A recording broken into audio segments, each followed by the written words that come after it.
ये छबील दास जी तांबुली आए और इनने बीरी की सेवा प्रारंभ करी। ठाकुर जी के लिए बढ़िया बीरी बनाते, चांदी के पात्र में ले जाके पधरा देते। महाप्रभु जी ने एक दिन बीरी को प्रसाद ठाकुर जी को पधरा करके, और जब अधरामृत है गयो, प्रसादी है गई, स्वयं पाए, बड़ा आनंद आया। महाप्रभु जी को लगे कि हाँ, ठाकुर जी के योग्य सामग्री बननी है।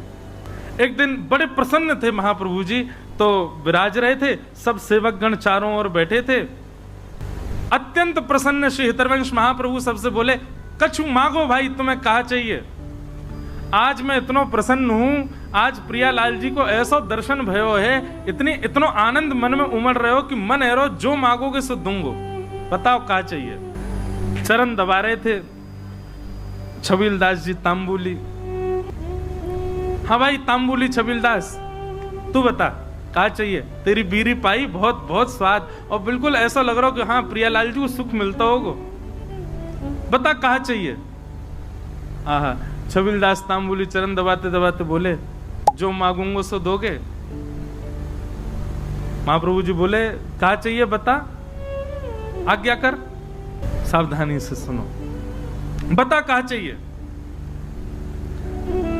तो छबील दास तांबुली कह रहा है, बोले कि जय जय, हमें ऐसा अनुभव भयो, हमने ऐसी सुनी है कि श्री राधा वल्लभ जी आपसे बात करें, आपके संग बैठे, आपको हाथ पकड़ लें, आपकी गोद में बैठ जाएं कूद के। ऐसा सुख मोए कब मिलेगा, ये मोसों बात कब करेंगे, ये मेरो हाथ कब पकड़ेंगे, ये मेरी गोद में कब बैठेंगे, मेरे हाथन से बीरी कब पामेंगे।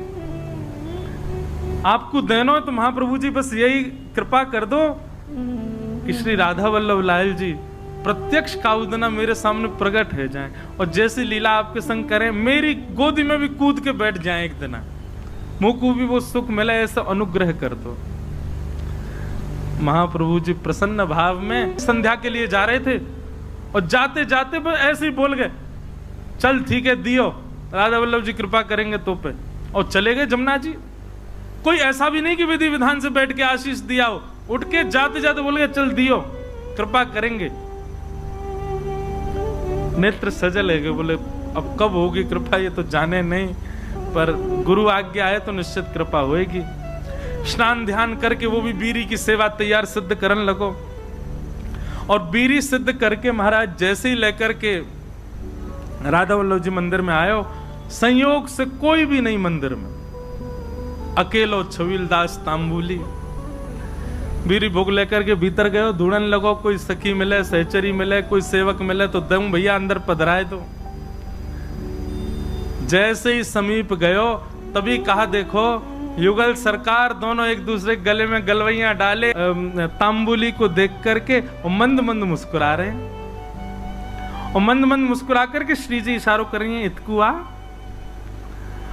अब तुम। अच्छा एक बात, हाँ वो तो बताना भूल ही गया मैं, जब उसने महाराज जी महाप्रभु जी से यह आज्ञा मांगी कि आप ऐसा अनुग्रह करो कि प्रियालाल जी मुझको प्रत्यक्ष दिखें, तब महाप्रभु जी कह में सह पाएगा उनके स्वरूप को। वो अगर प्रकट है गए तो उनके स्वरूप माधुरी, रूप माधुरी को झेल लेगो ना, झेल लेगो तो को आशीष दूंगो। तो माने कही रूप देखने के बाद झेलनो ही ना है, प्राण निकल जाए, बस रूप दिख जाए एक बार, वाक्य बात। अच्छा क्योंकि एक बात बताएं, सहचरी भाव में और अंतरंग भाव में प्रियालाल जी तो अपनी लीला करते हैं, आपको तो बस प्रवेश मिल जाता है, और कहीं उनकी छवि देख करके आप बेहोश हो गए तो कई जगह महाराज जी हमारे वृंदावन रस रीति में उसको अपराध माना जाता है। आपने जरूर अपनी गुरु निष्ठा में कोई कमी छोड़ी होगी, जरूर अपनी निष्ठा भाव, इसीलिए आप उस छवि के भाव को सहन नहीं कर पाए। इसलिए महाप्रभु जी ने कहा झेल लेगो, झेल पावेगो स्वरूप को। छबील दास बोलो आप कृपा करोगे तो सब संभव हो जाएगा। तो महाप्रभु जी कहेंगे हाँ ठीक है होगी कृपा। आज जैसी आयो, और आज महाराज बस थोड़ी देर पहले की बात है, महाप्रभु जी कह के गए कृपा होएगी, इतने में ही वो बीड़ी लेके आयो, इतने में तो कृपा है गई। प्रिया प्रियतम साक्षात खड़े वहां के सामने, श्री जी इशारा कर रही है इतकुआ। छबील दास के 2 बार तो नेत्र बंद भये, हाथ पाम वाके होश में नहीं, ठंडो पड़ गयो पूरो, कभी इतकू जावे कभी उतकू, बस गिरवे ही वारो। इतने में ही माने महाप्रभु जी को स्मरण किया। हितवंश महाप्रभु को स्मरण करते तुरंत चेतना आ गई। मानो गुरु ही कृपा करके ये बल दे रहे हैं कि प्रिया प्रियतम को देखो, उनकी बिना कृपा के देखे ही नहीं पाओगे वह स्वरूप को। छबिलदास सामने खड़ो है, अब कहां बोले ठाकुर जी से। ठाकुर जी तो मंद मंद मुस्कुरा रहे हैं। श्री जी कह रही जोर से मत मुस्कुरा दी, प्राण निकल जाएंगे आके। ऐसी छवि ठाकुर जी की। ठाकुर जी बोले खड़ो ही रहेगो, कछु करेगो भी। छबिलदास बोलो मुंह पे तो कछु आ भी ना, कहा करूं जय जय। बोले कहा करूं कहा। वो दूर डिबिया लेके खड़ो बीरी की, इतकुआ बीरी पवा। अब वो गयो महाराज, हाथ पाम कांप रहे वाके, ऐसे डिबिया खोल के और ठाकुर जी के आगे पधराई दी। ठाकुर जी बोले बाबरो ही है बिल्कुल ही।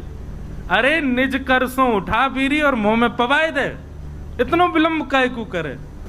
जैसी बीरी उठाए करके ठाकुर जी के सन्मुख करी। ठाकुर जी इशारों के नहीं, पहले श्री जी को पवाए। श्री जी ने बीच में से बीरी आधी तोड़ करके मुख में लाई।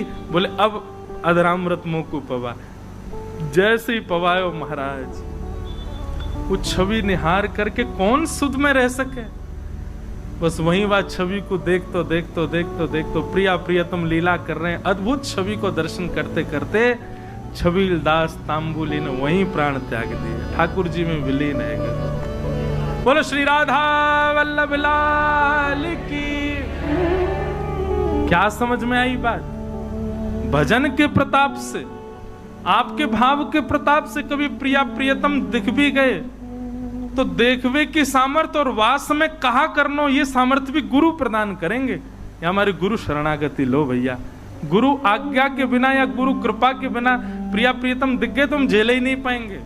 और फिर क्या फायदा वास स्वरूप को देखवे को, जाके काजे हमने सबका चुकियो, वही के प्रति हमारा भाव नहीं रह पाए। ऐसे श्री हितवंश महाप्रभु ने कृपा करके दर्शन कराए।